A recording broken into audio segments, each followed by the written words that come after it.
Hello there. I am Tyler Thurman with Tyler Thurman Coaching, a professional transformative coach, and I'm here with my co-host, friend, and colleague Harold Feddersen.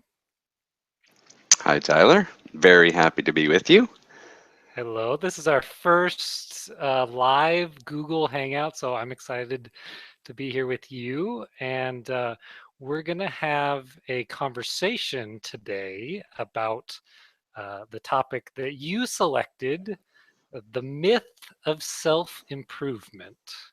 So why don't you tell us a little bit about what you had in mind with that topic? Yeah, it's one of my favorite topics because, as you know, obviously, the industry of self-improvement is ginormous. There's a whole huge industry based on the idea that we can improve ourselves, that we can become better people, more spiritual, more something or other, whatever that is. And the whole foundation of self-improvement is completely a myth because once we get deep enough into sort of the truth of what we are, we Hmm. start seeing there actually is nothing to improve upon. It's more of a revealing than a fixing or a making better. Nice, nice. I totally echo that sentiment. Uh, one of my mentors referred to it as an excavation endeavor rather than a manufacturing endeavor. So it's kind of like we're it's more of a as far as what's valuable when it comes to the self, if you will, uncovering it as opposed to attempting to improve it. But why don't you tell us a little bit more just about the self improvement movement in general and kind of what all it encompasses? Well, I like what you just said there, that it's more of an excavation instead of a manufacturing, because that's kind of the idea. Is I need the general notion is I need to become this, or I should be more of that. And there's this idea that just there's this notion that what you are is not good enough, and you have to somehow change in some way through some sort of a system, usually a 10-step, 6-step process. That's right. And then you'll be better. You'll be improved. There will be a new version of you. Um, but it that's not so true. There's like this. It's almost like this false layer, through these steps of becoming something else, as opposed to just becoming more aware of what exists prior to the notion of self-improvement. So you Yeah. and I, we both kind of agree and see the people of this world, including ourselves, as I don't know what the word, that we see the essence of people, and we see the perfection of what they are or who they are. And then generally the work that we do is to support them in seeing it and then bringing that forward in the world, Hmm. which is completely like once you see, it's like one of the conversations I had with a client just recently was about like one of my favorite analogies is we're like light bulbs with layers of clothing or blankets on top of the light, and as we slowly peel those blankets away, we start to see more and more of the light, and the light starts to shine more in the world, and more of the beauty and natural divinity of the human shows up. And we would never say, oh, that light needs to be more brighter or something, or it needs to be more yellow, or that we should really get a different colored light. Yeah. Once it's like, who would complain about the light from the sun? Um, there's nothing to improve upon. It's So it's not a golden enough for me. yeah. Exactly. I think it should be slightly more golden. Exactly. Yeah. Exactly.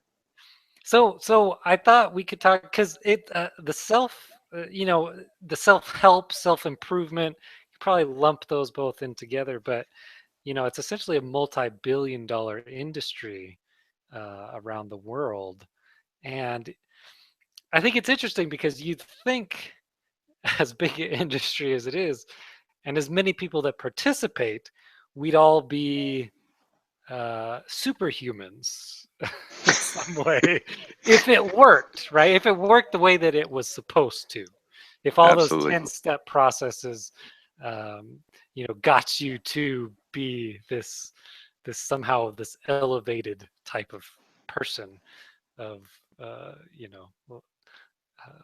of an elevated stature, and with abilities far greater than your average person. Um, and so I just think it's there's books, there's audios, there's seminars you can go to, you can go to 2-week retreats, you can Yeah. get certified in positive psychology and neurolinguistic programming and spiritual counseling, and all sorts of different things. And um, it still seems to me most people I meet are uh, they still struggle just like everybody else. So what gives? That's my question to you. Why aren't we all superhumans by now? Yeah, and we touched on it a little bit obviously already. I just kind of wanted to go back to the movement itself, and then go from there.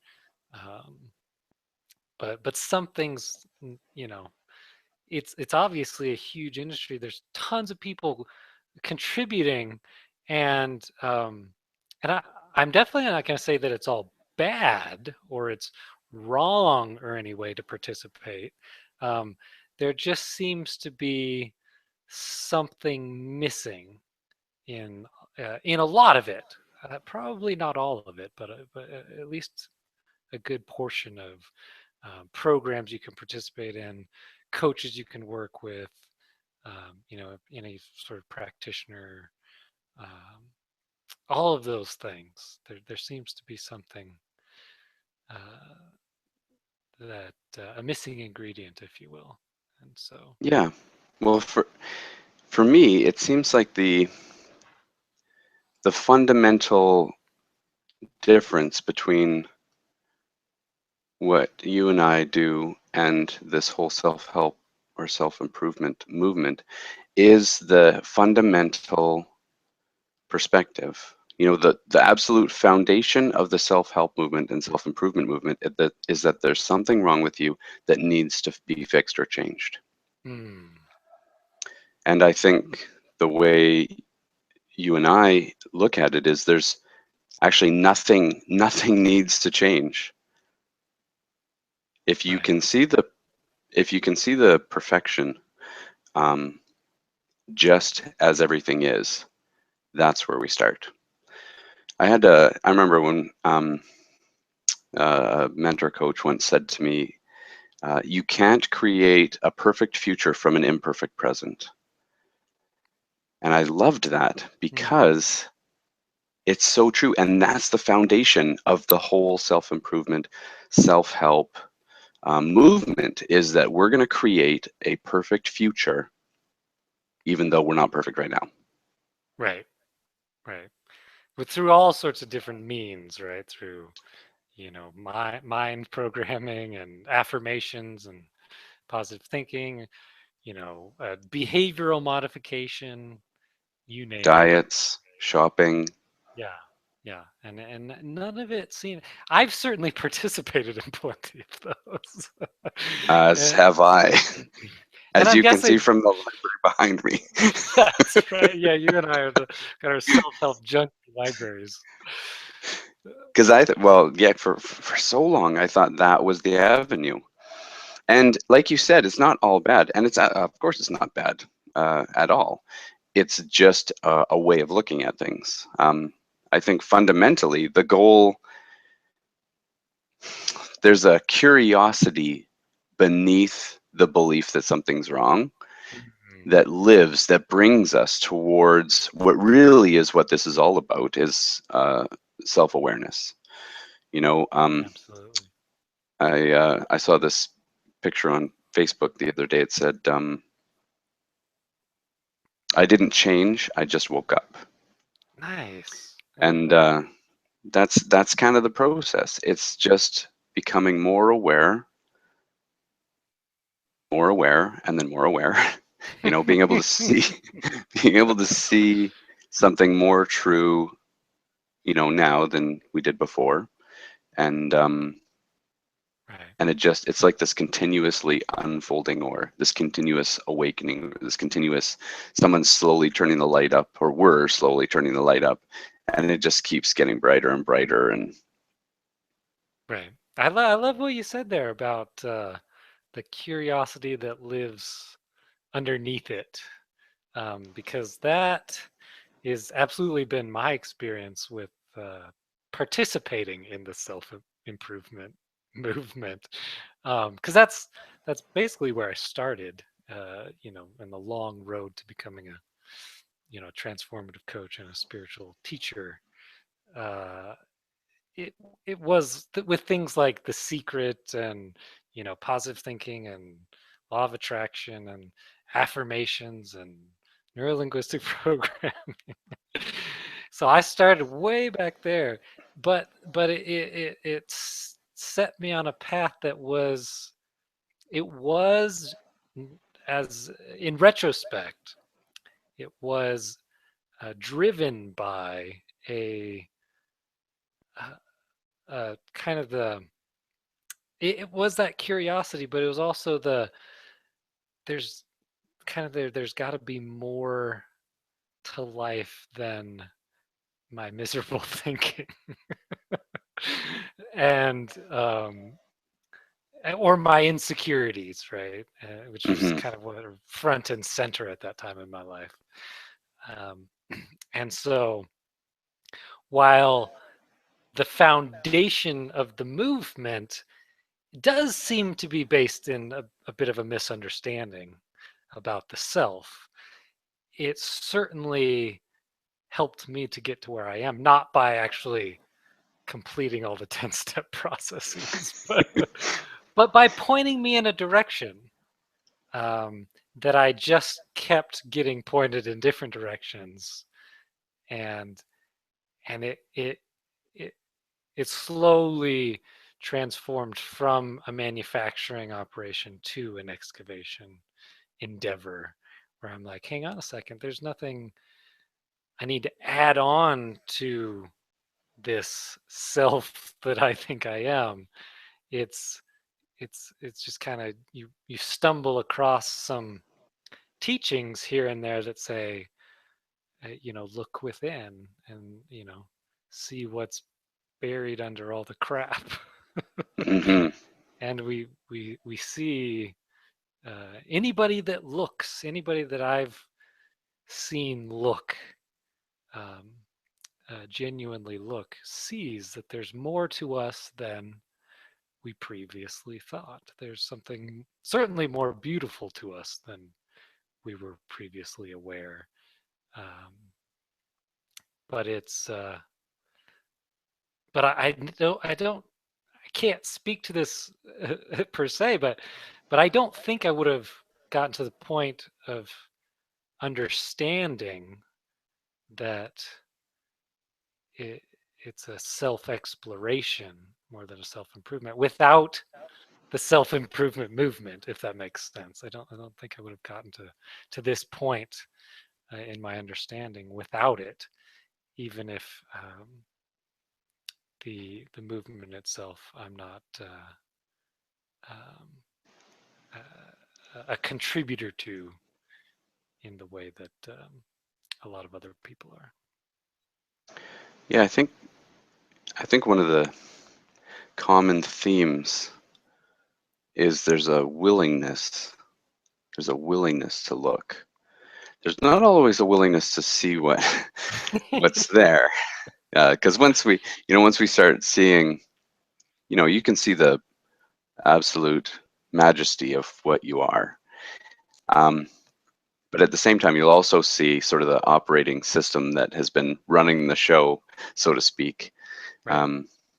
as well. And, there's the willingness, to see that. And I think that comes on the coattails of the curiosity. I think even beneath the curiosity, there's just this almost sense that something is slightly out of alignment. And I think that's sort of the origin of the whole movement into whether it's spirituality or Right. self-improvement, self-help, or whatever it is. Yeah, and I think it can present itself as like a calling home almost. So that it's Hmm. not like something's horribly wrong, but just kind of a I'm not quite in touch with that essential self. Um, it does seem to be always calling to us. Is that whether or not we're listening is another thing entirely. Um, but yeah, it's an interesting thing. I was talking to some people the other day. We were talking about meditation, and they were asking me, like, what's the point, so to speak, of meditation? And I said, for me, I think for me and other people, I think one of the beautiful things about meditation is it gives us a space, however large, to hear the quieter voices that can't be heard when there's so much noise. And Mm. that's like what you were just speaking to. There's almost like a calling from somewhere within us, to move out of the way that we've been doing this thing we call life for Mm. however long. For some of us, it's been decades. Um, Yeah, yeah, no, and that brings me to the next kind of direction I'd love to take us in, which is there.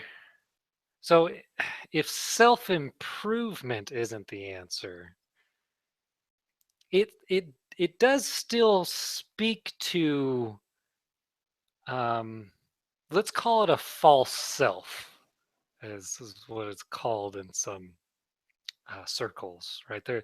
It speaks to because if you looked around the world and were really honest, about um, how people first presented themselves with behaviors and language patterns, and I don't think we would call them perfect, right? We wouldn't call it like, oh, what how they're behaving is beautiful and lovely.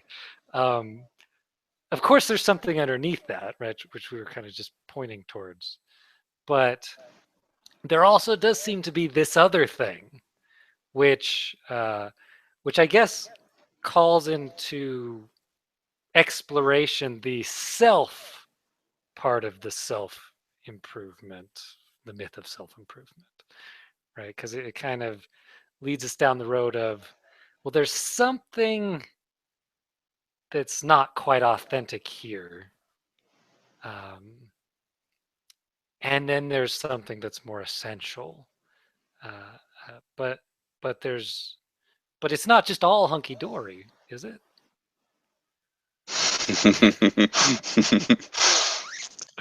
Yes, I kind of think it is, um, because it does exist. It's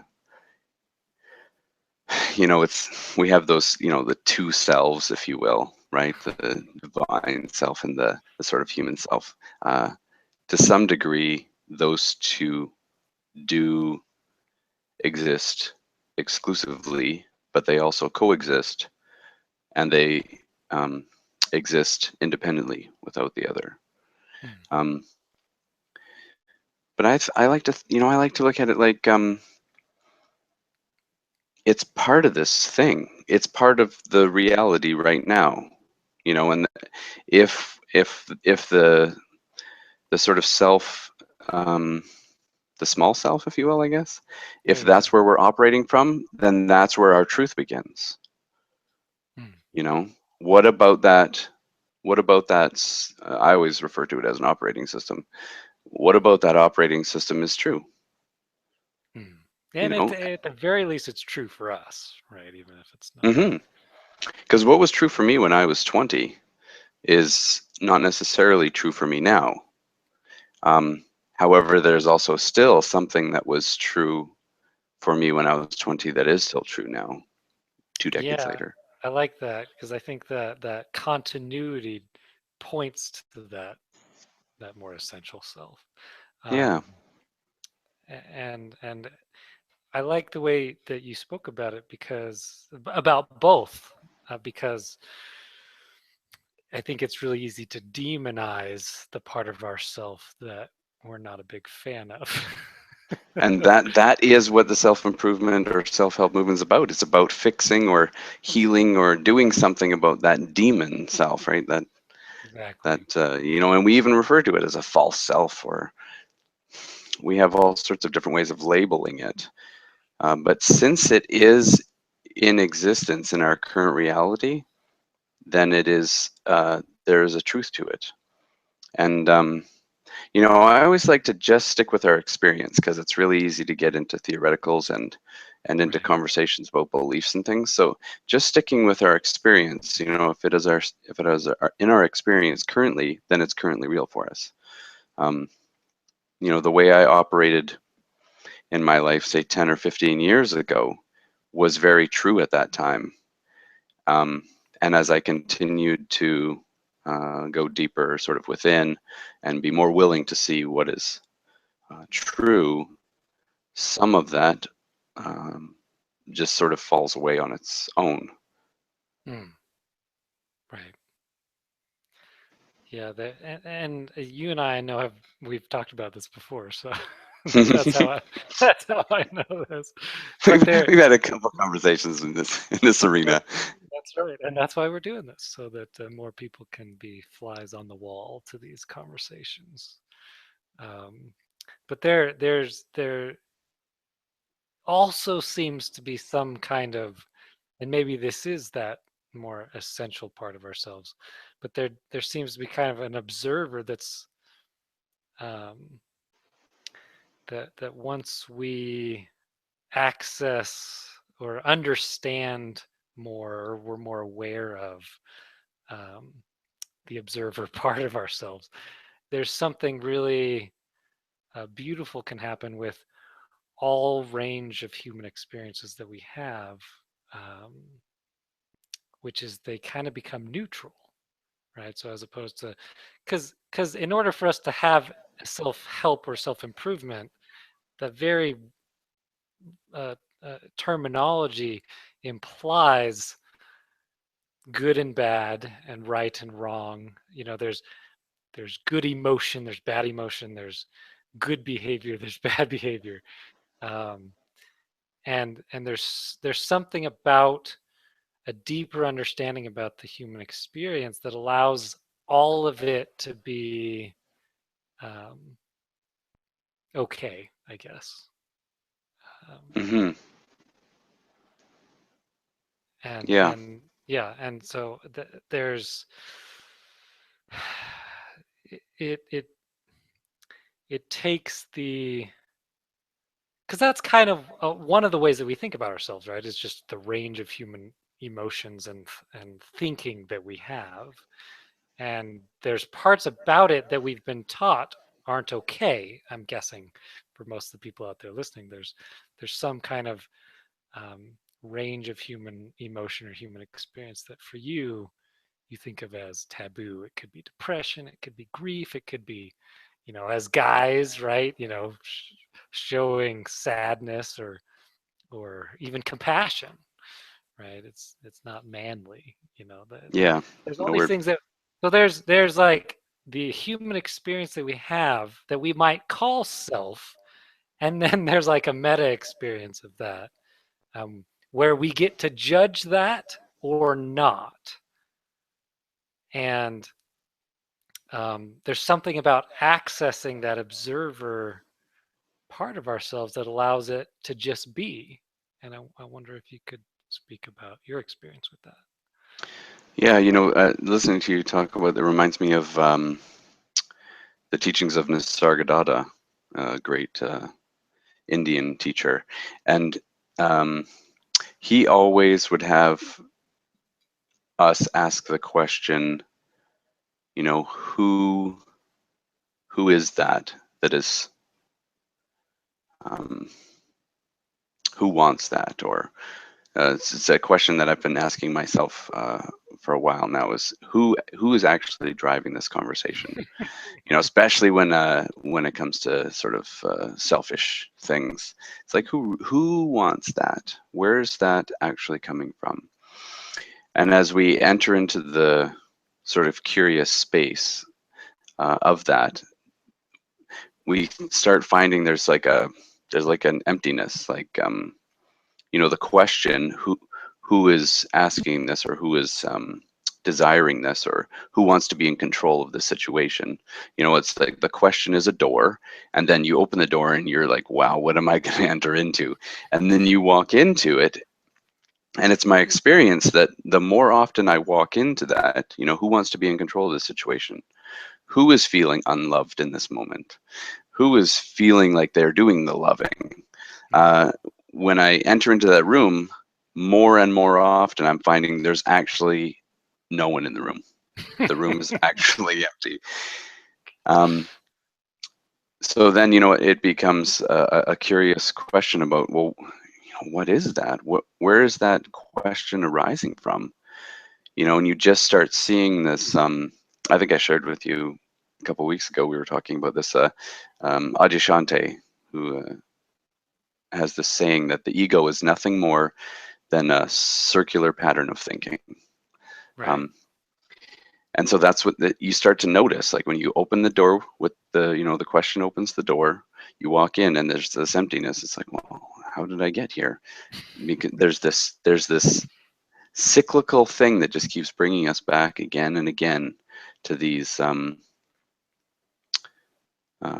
ideas of separation or control or Right. whatever it is that we're in the midst of. Yeah, one of the, as you say that, one of the words that comes to mind is illusion. Is and you mentioned the word ego too.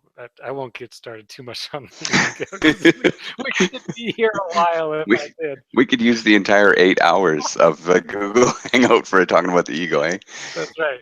So I won't get into that too much now, but it's hard not to bring that up in the conversation of self, because or at least false self or illusory self.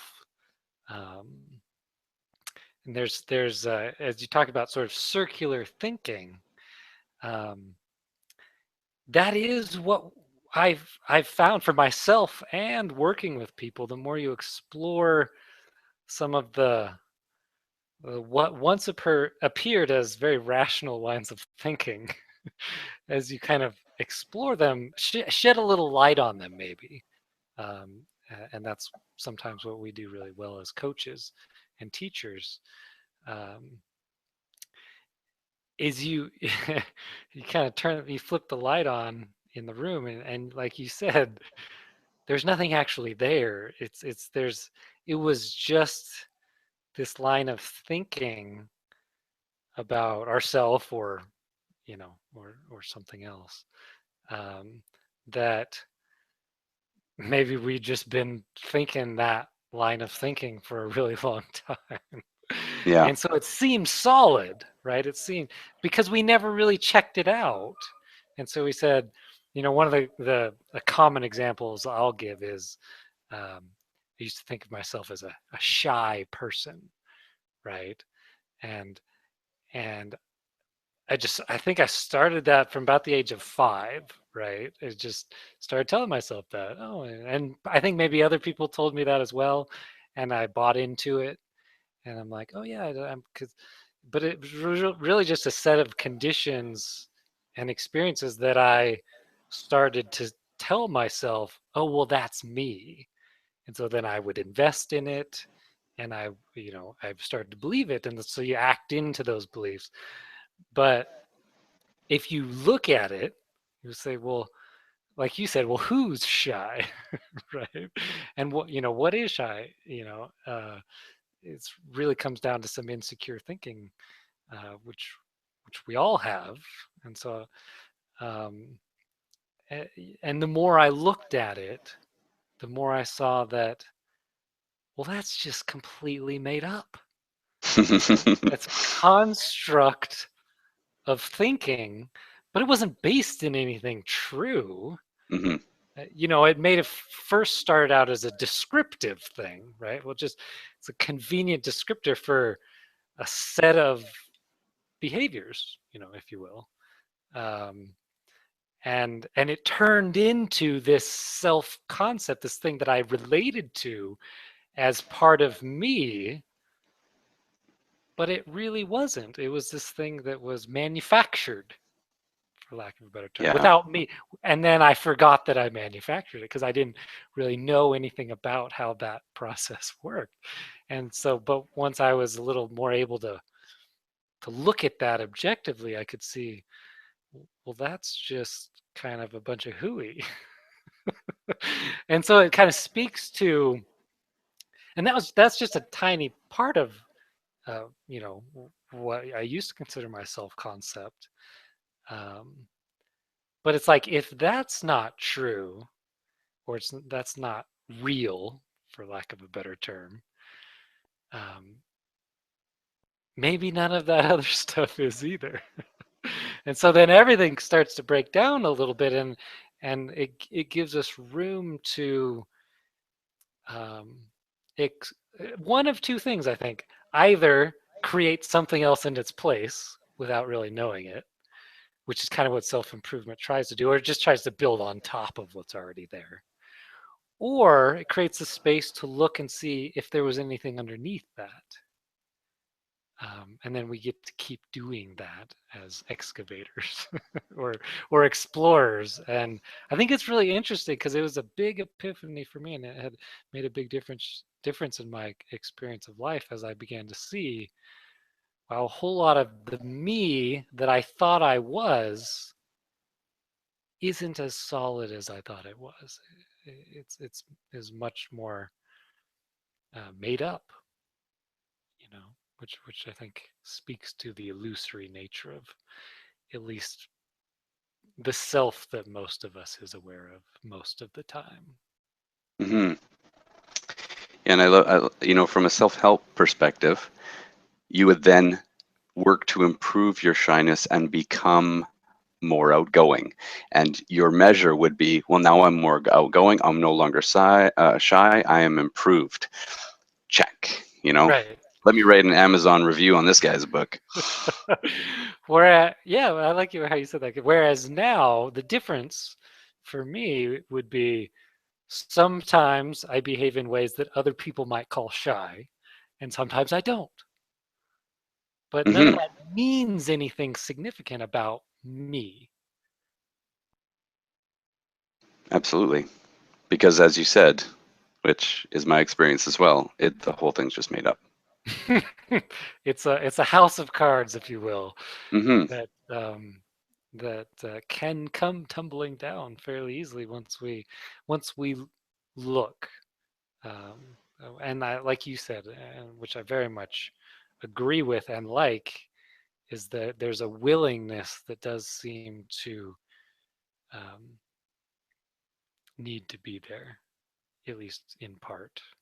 A willingness to at least look and say, and that is something that the self-improvement, self-help movements give us, is the very beginnings of that willingness to at least say, maybe it's not out there, maybe it's in here. And then there's a whole slew of different directions you can go from there. Which Yeah. some can really screw you up, and others can be really beautiful explorations and quite helpful. And I'd like to go back to something you said there, because I think Sure. it's really valuable for people to really get this. So there's a pattern of thinking. So for you, it was a pattern of thinking of being shy. I am shy. And then once that belief structure, once those words kept being repeated again and again until they became a belief, then your actions started to flow from that structure of belief. And I think that's the thing. It's twofold. One, it's great to see how, it begins with a sort of sticky and repetitive belief system or thought system. But I think also for people, if you want to become more aware, just look at what you're doing, because what you're doing is completely reflecting all of the beliefs and thoughts you have, because Right. our actions are simply just a reflection of what's There's a going on in our minds, just like yeah, our emotions are a wonderful reflection point for the types of interpretations we're making. absolutely, absolutely, and that's why, because you're speaking to the cause effect relationship of, you know, mind to thinking to actions, right? It's it's a reflection, absolutely, like you said, and it also speaks to why behavior modification doesn't work as a long-term strategy, because you're trying to intervene at the level of effect Yeah. too far downstream, essentially. So you can do it. You'll do it as long as you're consciously efforting it, but that's about it. You're standing in the. Unless Oh, sorry. I was just gonna say, unless there's a change of mind. Yeah. It's like standing in the ocean and trying to change the headwaters of the That's right. river that's feeding the ocean. Yeah. You shall not pass. Oh no, that's my nerdiness coming out. My Lord of the Rings nerdiness. So, now kind of bring us back around to so we touched on, a few different, I think, helpful things. The what is self-help, self-improvement to start with. We looked at the self itself, you know, and kind of the where the self-improvement movement tends to go wrong. Um, but take us in a different direction, if you could, as far as, um, so if there's not much to it in both of our experience, I don't think, but if someone wants to get pointed in a different direction, um, maybe a more helpful direction than self-improvement, improving a self that's not really there. um, where do we go? What do we do? Well, I think there are a couple of things. One, and I think we've touched on them actually. One is you need to have a willingness to see the truth. So that curiosity you were speaking to in the beginning. Well, yeah, I see it as there's a willingness, which is almost like a movement or a drive or a will, if you will. Okay. And then from there, we want to enter into the space of curiosity, because curiosity will take us as far as we're willing to go. Because our curiosity is the one that really questions everything. Is it true that I'm shy? Is it true that I'm lazy? Or is it true that I am unloving? Or is it true that I'm mean? Or whatever is going on in our heads, the curiosity is the one that's willing to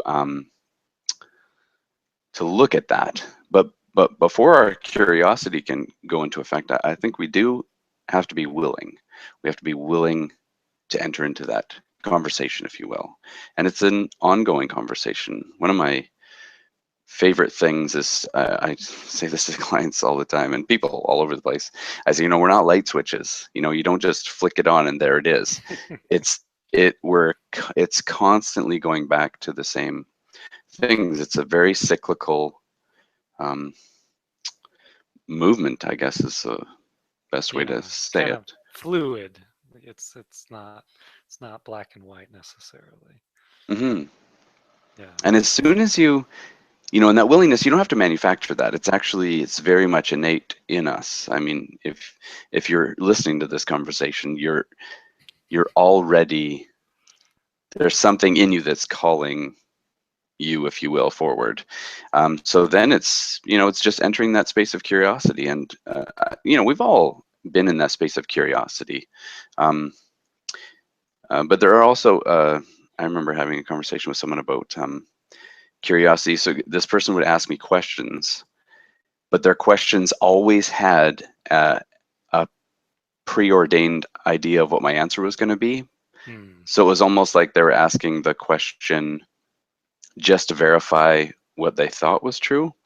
And they would say, I'm curious. And then they would ask me this question. I'd say, you're actually, from over here, it doesn't sound like you're curious at all. It actually sounds like you're just looking to clarify or quantify what you already believe. And I said, it's an interesting thing, because curiosity, true curiosity, is completely entering into an unknown space. You actually have absolutely no idea what will be in that space when you wander into it. Right. So it takes courage. Yeah. And it just oh, sorry. No, I just wanted to poke in there and say that, as in regards to curiosity, you don't need to manufacture the curiosity either, right? Because I mean, first of all, if you're listening to this conversation, it's probably already there. You're you're aware of it. But and anybody, most people, even in the self-help, self-improvement world, are in that place. But it's if you're not there, if you're not in a place in your life where it appeals to you to explore who you are, then don't. Because it's probably not the right time. You don't need to force that. But there almost certainly will come a time in everybody's life, and multiple times for a lot of us. Which reminds me of one of my favorite Winston Churchill quotes, where he said something to the effect of, everybody in their life stumbles upon great truth, and most people just pick themselves up, dust themselves off, and move on as if nothing happened. That's a good one. That is a very good one. Yeah. So we all have that inside us, because we're all of the same mind. We're from the same essential source. So we've all got that drive, as we're speaking about it, as that pull or that will to come home, to discover more of who we really are, and it will almost certainly present itself on and off throughout our lives. And so we don't need to worry about that. In other words, if you're not curious, don't worry about it. So for those of us, that might be a good segue into kind of wrapping up our conversation. But is there anything else that is kind of on your mind that you want to add in before we? Yeah, I think just on another note on curiosity, a way to sort of find out if you're in the curious space is there's just an aliveness to you. You just feel alive because you're in this completely unknown space, and there's such a your eyes are just wide open, kind of. For me, it's a very beautiful space to be in, because you don't have to have the answers. You're not trying to prove anything. You're not the sort of not the know-it-all owl. You don't have to be Owl in the Winnie the Pooh story. Takes me back. Right. It's one of the ways I think about it. It's just kind of coming to mind, is we can forge ahead without our past thoughts and ideas and beliefs and values, without those driving the bus forward. It's like we're kind of moving unencumbered in exploration. And in this case, it's exploration of self with a capital S, as the Course in Miracles would call it. So if any of you out there are curious about Harold and I, this conversation sparked your interest or your curiosity. You're interested in contacting us or excuse me, or working with us, as we are practitioners of kind of a different kind of work. What do you have a name for it, Harold? That's a funny one, right? The title. I just tell people I'm an ontological coach.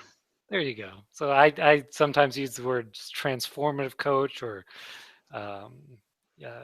spiritual teacher. I don't always even use coach necessarily, but we're practitioners. We're people that have conversations with other people that make a difference.